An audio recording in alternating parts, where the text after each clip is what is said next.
Hi all, welcome to GM Academy Electrics. Myself, Fausia.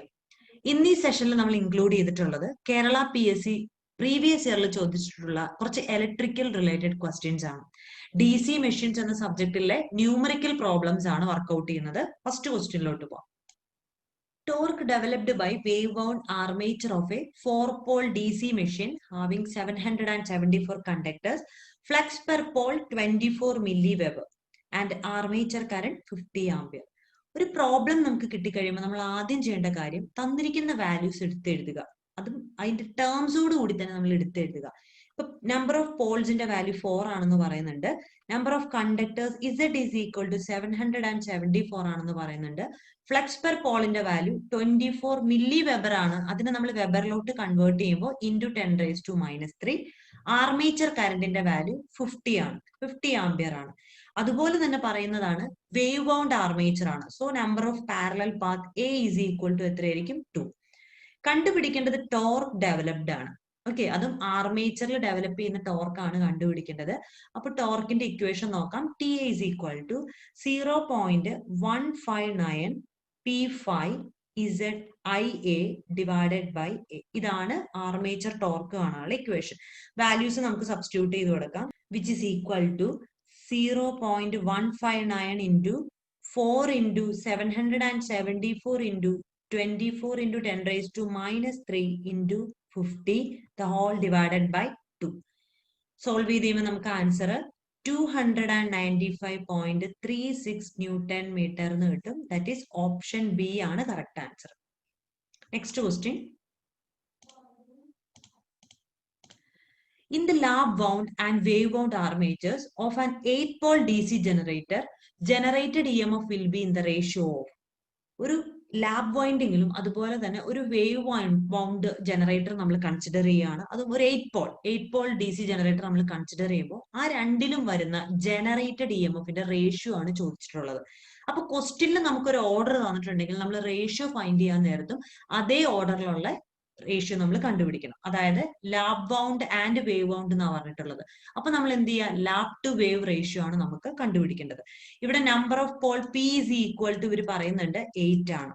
Okay, അപ്പൊ നമുക്ക് generally ഒരു ജനറേറ്ററിലെ EMF കണ്ടുപിടിക്കാനുള്ള equation E is equal to P5 NZ divided by 60A. ഒരു lab bound ആണെങ്കിൽ നമുക്കറിയാം lab എന്ന് എഴുതുമ്പോൾ തന്നെ എയും പിയും ഉണ്ടല്ലോ, അതിന്റെ ഇടയ്ക്ക് ഒരു ഈക്വൽ ടു ഇട്ട് കൊടുക്കാം. അതിനർത്ഥം number of parallel path equal to number of poles ആയിരിക്കും ഒരു ലാബ് വൈൻഡിങ്ങിൽ. ഇനി ഒരു വേവ് വൈൻഡിങ്ങിന്റെ കേസ് എടുക്കുകയാണെങ്കിൽ വേവ് വൈൻഡിങ്ങിൽ number of parallel path A is equal to 2 ആയിരിക്കും. ഈ രണ്ട് കേസിലെയും EMF നമുക്ക് കണ്ടുപിടിക്കാം. ദാറ്റ് ഈസ് ഈ lap is equal to lap വൈൻഡിങ്ങിൽ എയും പിയും സെയിം ആയതുകൊണ്ട് ഈ ന്യൂമറേറ്ററിലും ഡിനോമിനേറ്ററിലും ഉള്ള രണ്ട് പിയും എയും നമുക്ക് ക്യാൻസൽ ചെയ്ത് കളയാം. അപ്പൊ ഇക്വേഷൻ 5NZ divided by 60 എന്ന് വരും.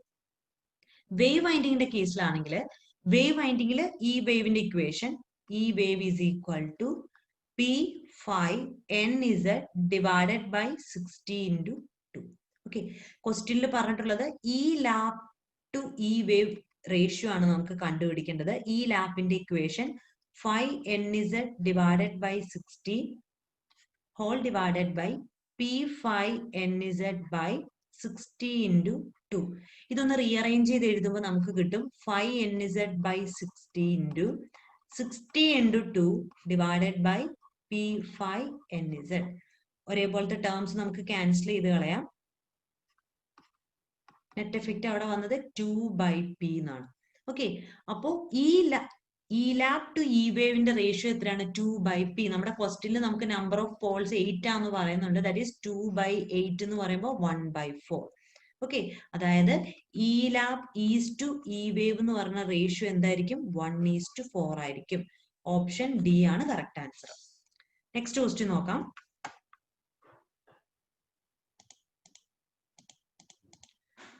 A shunt generator delivers 450 ampere at 230 volt and the resistance of shunt field and armature are 50 ohm and 0.03 ohm respectively.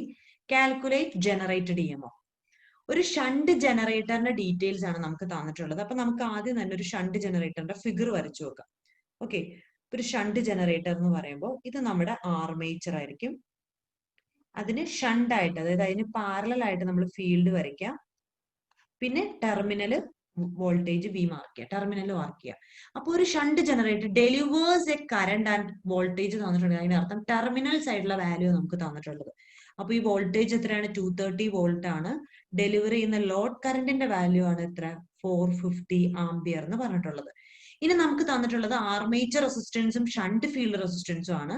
Armature resistance RA is equal to 0.03 ohm. അതുപോലെ shunt field resistance RSH is equal to 50 Om.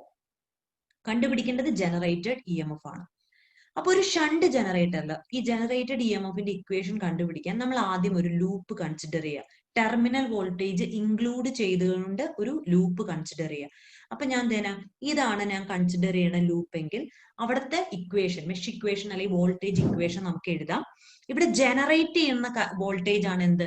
EG. അപ്പോൾ ഈ EG എന്ന് പറഞ്ഞ വോൾട്ടേജിൽ നിന്നാണ് അവിടുത്തെ ടെർമിനലിൽ വേണ്ട വോൾട്ടേജും അവിടുത്തെ ആർമേച്ചർ വോൾട്ടേജ് ഡ്രോപ്പ് ഒക്കെ എടുക്കുന്നത് ഏതിൽ നിന്നാണ്? നമ്മൾ പ്രൊഡ്യൂസ് ചെയ്ത ജനറേറ്റ് ചെയ്ത ഈ EMF ൽ നിന്നാണ്. സോ നമുക്ക് എഴുതാം EG is equal to IARA plus V. അതായത് നമ്മൾ കൺസിഡർ ചെയ്ത ആ ലൂപ്പിൽ വരുന്ന ബാക്കിയുള്ള വോൾട്ടേജസ് ഇതാ.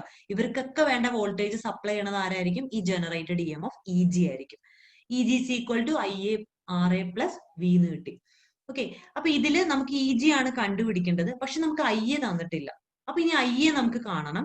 അപ്പൊ നോക്കുക, ഇതൊരു ആർമേച്ചർ ആണ്. ആർമേച്ചറിൽ നിന്നുള്ള കറണ്ട് ആണ് IA. ആ കറണ്ട് ആണ് രണ്ടായിട്ട് സ്പ്ലിറ്റ് ചെയ്ത് പോണത്, ISH ആൻഡ് IL.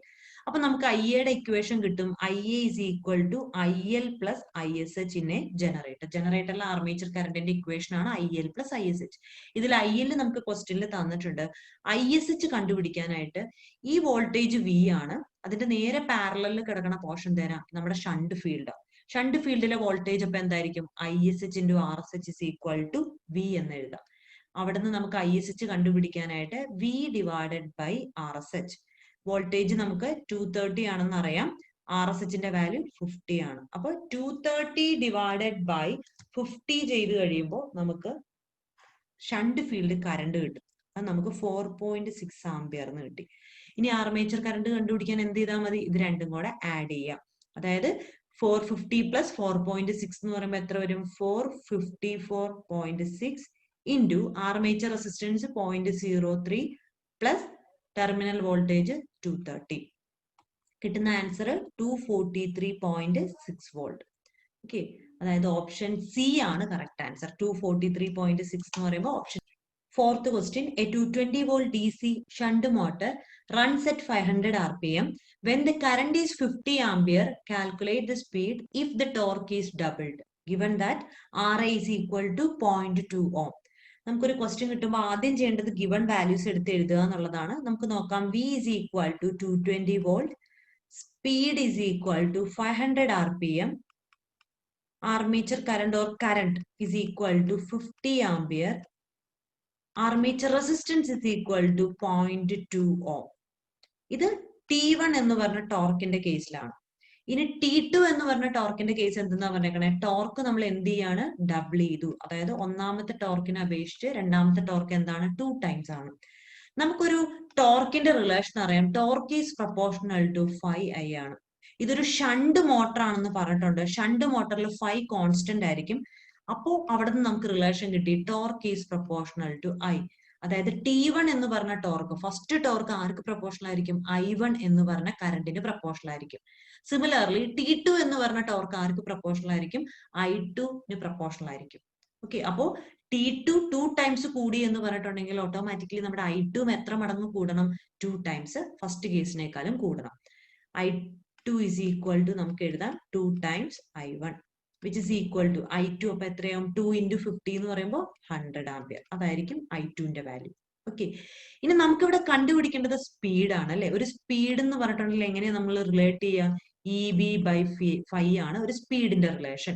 ഇവിടെ നമുക്ക് രണ്ട് കേസ് ആയിട്ടാണ് തന്നിരിക്കുന്നത്. അപ്പൊ നമ്മൾ സ്പീഡ് കണ്ടുപിടിക്കാൻ നേരത്തെ N1 എന്ന് പറഞ്ഞ ഒരു സ്പീഡും വേണം, N2 എന്ന് പറഞ്ഞ സ്പീഡും വേണം. N1 കണ്ടുപിടിക്കാനായിട്ട് നമുക്ക് N proportional to EB by phi യില് N1 ഈസ് പ്രപ്പോർഷണൽ ടു എന്തെന്ന് പറയാം? EB1 എന്ന് പറയാം. phi കോൺസ്റ്റന്റ് ആണ്. സിമിലർലി N2 പ്രപ്പോർഷണൽ ടു എന്തെന്ന് പറയാം? EB2 എന്ന് പറയാം.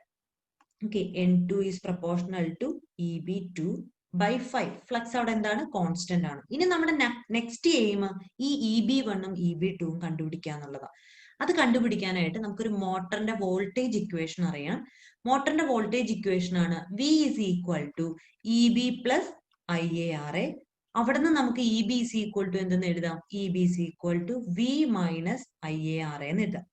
ഓക്കെ, അപ്പൊ first back M of EB ആണ് കണ്ടുപിടിക്കണമെങ്കിൽ, അതായത് EB1 ആണ് കണ്ടുപിടിക്കണമെങ്കിൽ നമ്മൾ എടുക്കേണ്ട ആർമേച്ചർ കറണ്ട് എന്തായിരിക്കണം? ഫസ്റ്റ് കേസിലെ ആയിരിക്കണം IA1. സിമിലർലി EB2 ആണ് നമ്മൾ കണ്ടുപിടിക്കേണ്ടതെങ്കിൽ അപ്പൊ നമ്മുടെ ബാക്ക് എം എഫിന്റെ equation EB2 is equal to V minus IA2 RA എന്ന് വരും. നമുക്ക് ഈ രണ്ട് ഇക്വേഷനിലോട്ടും വാല്യൂസ് സബ്സ്റ്റിറ്റ്യൂട്ട് ചെയ്ത് കൊടുക്കാം. 220 മൈനസ് IA1 50 into 0.2. രണ്ടാമത്തെ കേസിൽ 220 മൈനസ് 100 into 0.2. കിട്ടുന്ന വാല്യൂസ് നമുക്ക് നോക്കാം. EB1ന്റെ വാല്യൂ നമുക്ക് 210 വോൾട്ടേജ് എന്നും കിട്ടും. EB2ന്റെ വാല്യൂ നമുക്ക് 200 വോൾട്ടേജ് എന്നും കിട്ടും. ഇനി നമുക്ക് എന്താ വേണ്ട? രണ്ടാമത്തെ സ്പീഡ് കണ്ടുപിടിക്കണം. ദാറ്റ് ഈസ് N2 കണ്ടുപിടിക്കണം. N2 by N1 is equal to നമുക്ക് എഴുതാം EB2 by EB1. കാരണം ഇവിടെ ഫ്ലക്സ് കോൺസ്റ്റന്റ് ആയതുകൊണ്ട് നമ്മൾ അത് രണ്ടും ക്യാൻസൽ ചെയ്ത് കളഞ്ഞു. N2 by N1 is equal to EB2 by EB1 എന്ന് കിട്ടി. അവിടുന്ന് നമുക്ക് N2 is equal to എന്തെന്ന് എഴുതാം? N1 into EB2 divided by EB1 എന്ന് എഴുതാം. ഇവിടെ എല്ലാ വാല്യൂസും നമുക്ക് അറിയാവുന്നതാണ്. N1ന്റെ വാല്യൂ 500 ആണ്. 500 into EB2ന്റെ വാല്യൂ 200 ആണ്. ഡിവൈഡഡ് ബൈ EB1ന്റെ വാല്യൂ 210 ആണ്. നമുക്ക് ആൻസർ 476 RPM എന്ന് കിട്ടി. ഓപ്ഷൻ എ ആണ് correct answer. 476. Question: A 200 volt DC shunt motor runs on no load at 1000 RPM, taking negligible current. The armature and field resistances are 0.5 ohm and 200 ohm respectively. On load, armature reaction weakens the field by 10%. No load armature current is negligible. The motor speed at rated output with an armature current of 40 ampere will be about. അപ്പൊ ഈ ക്വസ്റ്റ്യനിൽ നമുക്ക് രണ്ട് കേസാണ് തന്നിട്ടുള്ളത്. ഒരു no load കേസും പിന്നെ ലോഡ് ചെയ്തിട്ടുള്ള കേസും. നോ ലോഡ് കേസിലെ സ്പീഡാണ് നമ്മളോട് 1000 RPM എന്ന് പറഞ്ഞിട്ടുള്ളത്. അതുപോലെ അവർ പറയാണ് നോ ലോഡില് ആർമേച്ചർ കറണ്ട് നെഗ്ലിജിബിൾ ആണ്. അതുകൊണ്ട് നമുക്ക് no load armature current is equal to 0 എന്ന് സബ്സ്റ്റിറ്റ്യൂട്ട് ചെയ്യാം. പിന്നെ തന്നിരിക്കുന്നത് റെസിസ്റ്റൻസിന്റെ വാല്യൂ, ആർമേച്ചർ റെസിസ്റ്റൻസ് തന്നിട്ടുണ്ട്, ഫീൽഡ് റെസിസ്റ്റൻസും തന്നിട്ടുണ്ട്. ഇനി ഈ ഡിവൈസ് ലോഡ് ചെയ്ത് കഴിയുമ്പോൾ ഡ്യൂ ടു ആർമേച്ചർ റിയാക്ഷൻ അതിന്റെ ഫീൽഡ് ഫ്ലക്സിന് എന്ത് സംഭവിക്കുകയാണ്? 10 ടൈപ്സ് കുറയുക എന്ന് പറയാം. അപ്പോ നോ ലോഡ് കണ്ടീഷനിൽ ഫീൽഡ് ഫ്ലക്സ് 100% ആണെങ്കിൽ ഇത് ലോഡ് ചെയ്ത് കഴിയുമ്പോൾ അത് 10 മടങ്ങ് കുറയുക എന്ന് പറഞ്ഞിട്ടുണ്ടെങ്കിൽ ആ വാല്യൂ എത്രയായിരിക്കും? കിട്ടുന്ന ഫ്ലക്സ് 90% ആയിരിക്കും. നോ ലോഡ് കണ്ടീഷനിൽ 100% ആണെങ്കിൽ ലോഡ് കണ്ടീഷനിൽ അത് 90% ആയിരിക്കും. അതായത് 100ൽ നിന്ന് 10% കുറവ്. ഇനി നമുക്ക് ആ കുറഞ്ഞ ശതമാനത്തിൽ, അതായത് ലോഡ് ചെയ്ത് കഴിയുമ്പോൾ ഉള്ള സ്പീഡാണ് നമുക്ക് കണ്ടുപിടിക്കേണ്ടത്. ലോഡ് ചെയ്യുന്ന കറണ്ട് നമുക്ക് 40 ആംപിയർ എന്ന് തന്നിട്ടുണ്ട്. നമുക്ക് ആദ്യം നോ ലോഡിലെ റീഡിങ്സ് എല്ലാം ഒന്ന് എഴുതിയെടുക്കാം. N0 is equal to 1000 RPM. Voltage is equal to 200 volt. Armature resistance 0.5 ohm. Field resistance or shunt field resistance is equal to 200 ohm. Flux at no load is equal to 100%, or we can write it as 1%. നമ്മൾ convert ചെയ്തതാണ്. ഇനി loaded കണ്ടീഷനിൽ നമുക്ക് speed തന്നിട്ടില്ല അല്ലെ, അപ്പൊ N1 ആണ് നമുക്ക് കണ്ടുപിടിക്കേണ്ടത്. വോൾട്ടേജ് സെയിം തന്നെയായിരിക്കും. ആർമേച്ചർ റെസിസ്റ്റൻസിനും ഫീൽഡ് റെസിസ്റ്റൻസിനും മാറ്റമില്ല. പിന്നെ വരുന്നത് ലോഡ് ചെയ്യുന്ന സമയത്ത് ഫ്ലക്സിൽ മാറ്റം വന്നു. ഫ്ലക്സ് എത്രയായി? 90% ആയി. അതായത് 0.9 ആയിരിക്കും 5.1ന്റെ വാല്യൂ. ഈ സമയത്ത് ഇതിൽ കൂടെ ഫ്ലോ ചെയ്യുന്ന കറണ്ട് എത്രയാണ്? 40 ആംപിയർ ആണ്. നമുക്കപ്പോ സ്പീഡാണ് കണ്ടുപിടിക്കേണ്ടത്. തൊട്ട് മുമ്പത്തെ പ്രോബ്ലത്തിൽ ചെയ്ത പോലെ തന്നെ നമ്മൾ സ്പീഡിന്റെ റിലേഷൻ നോക്കുക. That is speed is proportional to EB by 5 ആണ്. അതാണ് നമ്മുടെ സ്പീഡിന്റെ റിലേഷൻ. അങ്ങനെയാണെങ്കിൽ N0 no load speed proportional to എന്തായിരിക്കും? EB0 divided by 50. അതുപോലെ ലോഡ് ചെയ്ത് കഴിയുമ്പോൾ N1 എന്ന് പറഞ്ഞ സ്പീഡ് ആർക്ക് പ്രൊപ്പോർഷണൽ ആയിരിക്കും? EB1 divided by 5.1. നമുക്ക് വാല്യൂ സബ്സ്റ്റിറ്റ്യൂട്ട് ചെയ്ത് കൊടുക്കുന്നതിന് മുന്നേ നമുക്ക് EB0യും EB1ഉം കണ്ടുപിടിക്കണം. അപ്പോൾ EB0ന്റെ ഇക്വേഷൻ നോക്കാം. EB0 is equal to നമ്മൾ നേരത്തെ കണ്ടതാണ് ഒരു മോട്ടറിന്റെ voltage equation V is equal to EB plus IARA ആണ്.